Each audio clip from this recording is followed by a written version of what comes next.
Welcome to another FAR walkthrough video from SuperfastCPA. I'm Logan, and in today's video, we're going to be going over FAR Area 2, and this is Section G.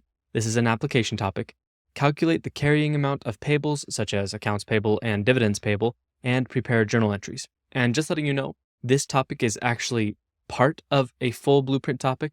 The other part of it is talking about accrued liabilities, and we're going to be talking about that in the next video. But we're going to be doing this by diving straight into the questions to learn the material. If you don't know much about our strategies, that is one of our main strategies, which is again, diving straight into the multiple choice questions to learn. And if you want to learn more about our strategies, make sure you go to SuperfastCPA.com and check out our free 1-hour webinar training where we go over the key ingredients to passing the CPA exam. Again, one of them is going to the questions first to learn how to do the material, because what are you going to be doing on test day? You're going to be answering multiple choice questions and sims. You're not going to be watching a lecture. You're not going to be reading a textbook. You need to know how to answer multiple choice questions. So that's what we're going to be doing today, is we're going to be learning through the multiple choice questions. And just letting you know, we will only be going over 5 questions in today's video, but Superfast CPA Pro members have access to the full 10 question video when we post it in the members forum. So if you like this and you like our other videos, make sure you check out becoming a Superfast CPA Pro member, because you get access to tons of different resources, again, including the full 10 question versions of these 5 question YouTube videos. So with all that, let's dive straight into the questions. All right, here we are at question 1, and something we always like to point out is read the last part of the question first. I usually bold it in these videos, but it's not going to be bolded for the exam. But it's a good habit to have, because a lot of times you can get context for what you're looking for by reading that last part, because you're going to be seeing questions on a whole bunch of different topics. So if you read that last part, it will inform you, oh, I'm thinking about accounts payable here, or oh, I'm doing this question or that question. So always read that last part, because it will give you context for what you're doing. So what is the balance of accounts payable for Winter Corp as of December 31st, year 1? Okay, we're dealing with accounts payable.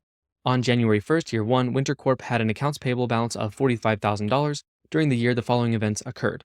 Winter Corp purchased $120,000 of inventory on account. The company paid $95,000 for suppliers for inventory purchased on account. Winter Corp prepaid $10,000 for insurance coverage for the next year. The company returned $5,000 of damaged inventory to a supplier for a full refund, and Winter Corp purchased $15,000 of inventory on account with FOB destination terms, which was not received until January 5th, year 2. So again, with all that information, we have to figure out the balance at the end of year 1 for accounts payable.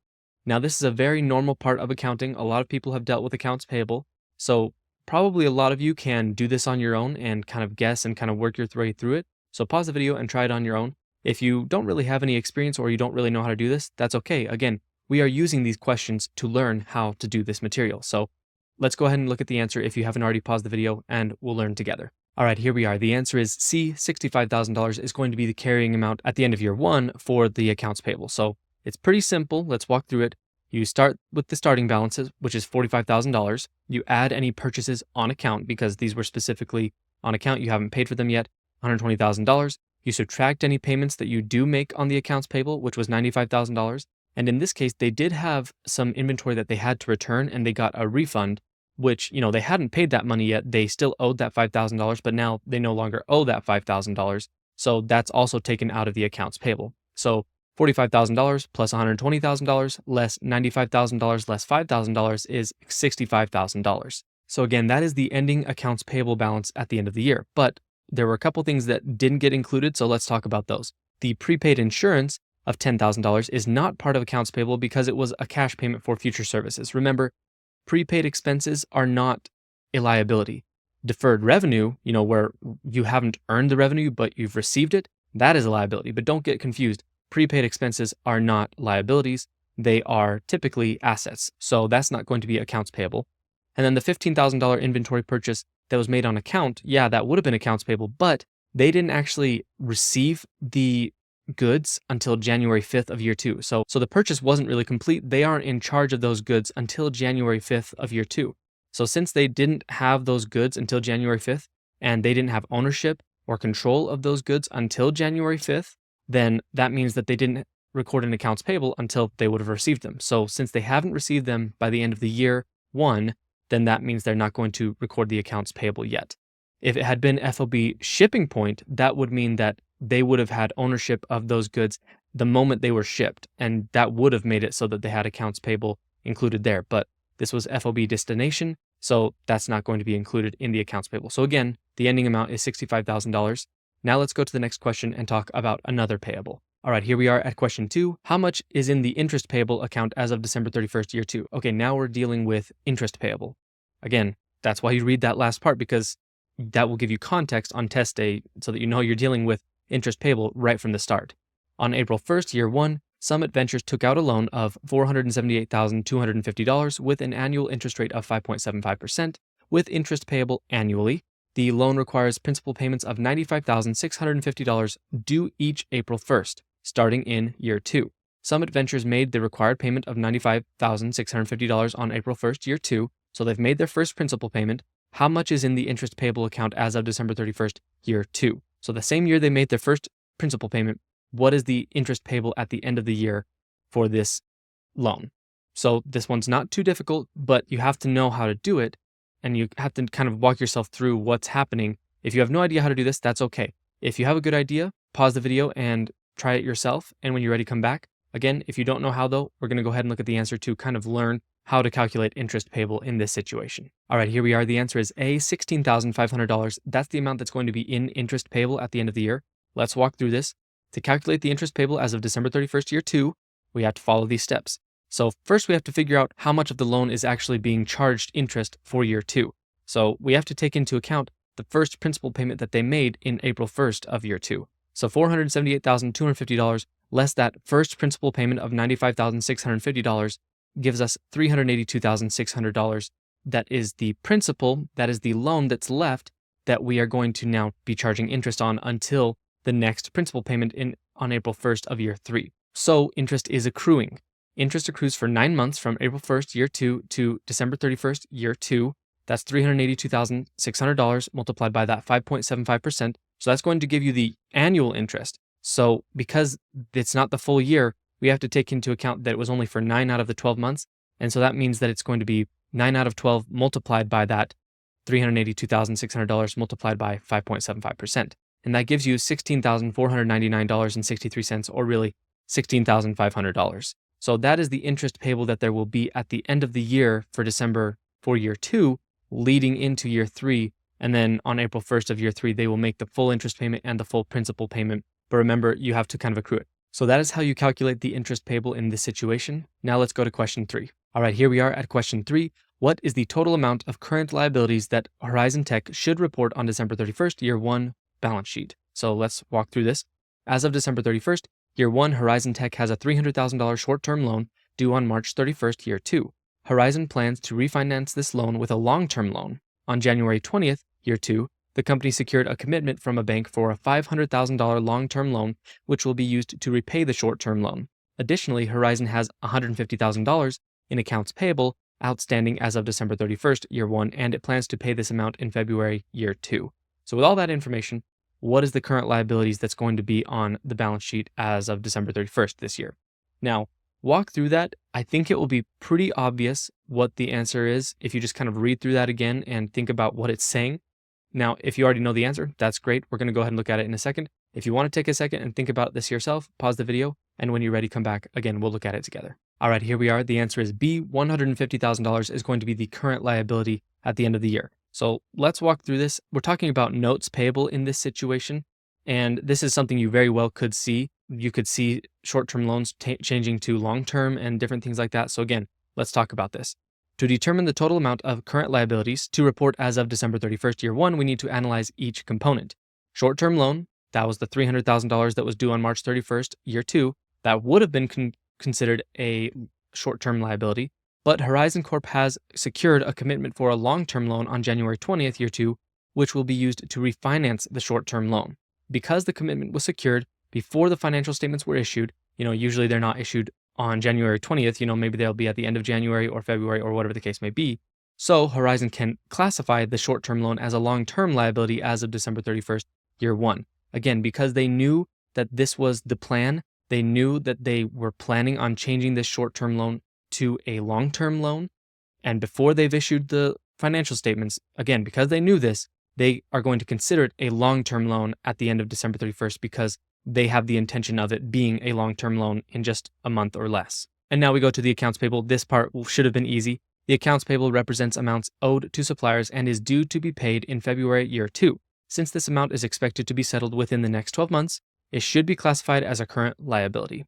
So the current liability is that accounts payable, and the long-term liabilities is that previous $300,000 that they had as a short-term loan, but now it is refinanced to be a long-term loan, so it's going to be a long-term liability. So again, overall, the current liability is $150,000. Now let's go to the next question to talk about another kind of payable. All right, here we are at question 4. What is the total amount of dividends payable that Stellar Corp should report as of December 31st, year 1? So now we're dealing with dividends payable.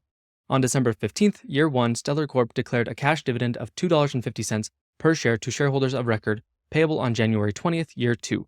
Stellar Corp has 100,000 shares of common stock outstanding as of December 15th, year 1. Additionally, Stellar declared a 5% stock dividend on its 10,000 shares of preferred stock, which will also be distributed on January 20th, year 2. The market value of the preferred stock on the declaration date was $50 per share. So again, what is the total amount of dividends payable that Stellar Corp should report as of December 31st, year 1? So with all that, we have to figure out, again, the dividends payable. Now, if you have no idea how to do this, and again, there are a lot of numbers and a lot of dates there, if this is confusing or if you don't know how to do this, that's okay. Again, we're going to look at the answer to learn how to do this, and then you'll know how to do it afterwards. If you have an idea though, pause the video, try it on your own, and when you're ready, come back. Again, we will look at it together. All right, here we are. The answer is A, $250,000. Now, this is actually quite simple. It might have looked a little bit intimidating with all those dates and those numbers, but really, it's not too bad. Let's walk through this. To calculate the total amount of dividends payable as of December 31st, year 1, follow these steps. So first, we have to think about the cash dividend on the common stock. The number of shares outstanding was 100,000 shares. They declared $2.50 per share. So the total cash dividend is $250,000. That's the amount that's going to be payable come January next year. So again, that cash dividend that's declared there is payable on January, so it's going to be a current liability in December of year 1. Now, what you might have gotten caught up with is the stock dividend on the preferred stock. Remember, stock dividends are not a liability. They actually just involve issuing additional shares. They're just going to create more shares. It's not going to raise the amount of money that they have. It's not going to change anything. What it's actually going to do is going to decrease the amount of money that each preferred share is worth, but it's not going to increase the amount that they have in preferred stock, the dollar amount. So again, the stock dividend that's declared for 10,000 shares, that was a 5% distribution, but it's not going to create a liability. It's just going to create additional shares, and they're not paying out cash. So again, this is not creating a payable. They don't have cash that they're going to be paying those people in the following year. So this is not a payable. So again, not too difficult once you think about it. That's actually, I think, the case with most of the payables, if I'm being honest.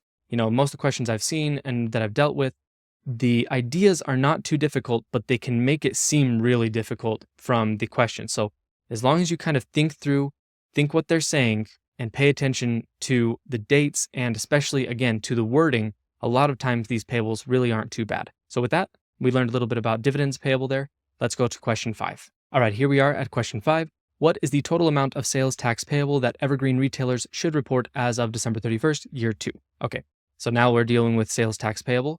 As of December 31st, year 2, Evergreen retailers had collected $1,200,000 in total sales, which included a 6% sales tax. Evergreen is required to remit the sales tax collected to the state by January 15th, year 3. Additionally, Evergreen has collected $10,000 in sales tax during December year 1 from sales made in November year 1, which was still unpaid as of December 31st, year 2. So with all that information, we have to figure out the sales tax payable at the end of year 2. Again, this is the kind of thing where if you kind of think through it, walk through it, and understand the course of events, then it's not too bad. But again, if this is confusing and you have no idea what you're doing, that's okay. We're going to look at the answer together. If you want to give it a try, please pause the video, and when you're ready, come back. We'll look at it together. All right, here we are. The answer is C. $77,925 is the amount of sales tax payable that is due at the end of the year. So let's walk through this. So there's the sales tax that's included in the year 2 sales. So they've collected $1,200,000 of sales, but that includes the 6% sales tax that was taxed on those sales. So we actually have to figure out how much out of that $1,200,000 is the tax and not just the revenue. So it's pretty easy to do that though. What you do is you take the total $1,200,000, divide it by 1 plus the sales tax rate. So $1,200,000 divided by 1.06 gives you $1,132,075.47. That is the sales revenue.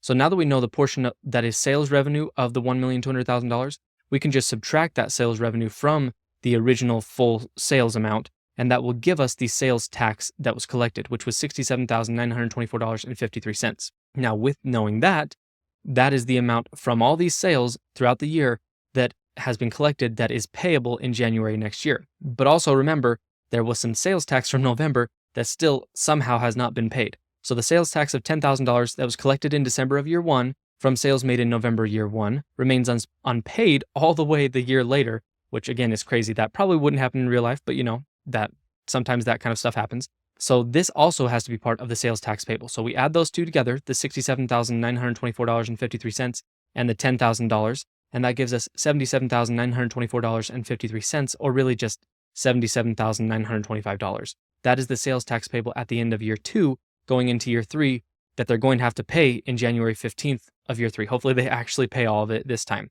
So with that, that was the sales tax payable, and we've gone over multiple different kinds of payables in this video. Before we go any further, let's do one more part of the SuperFast CPA process called pillar topics. Now, the idea behind pillar topics is, as you're going through the questions to learn the material, you will notice the things that keep popping up. You've seen 2, 3, 4 questions trying to teach you about how to calculate sales tax payable, or you've seen 3 questions trying to teach you about how to calculate accounts payable with these different situations, or whatever the case may be. You notice the equations, the concepts that keep popping up throughout the questions. You're not focusing on one-off things, you're focusing on the things that are in multiple questions. And with that, you can pull those out as the pillar topics, the most important things that you need to know from that section, and you write them down after or during your studying.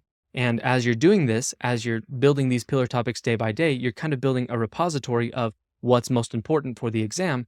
And that way, by the time you get to the exam, you have this nice little concise sheet or few pages of the pillar topics of the most important things, so that you know what you need to know for exam day.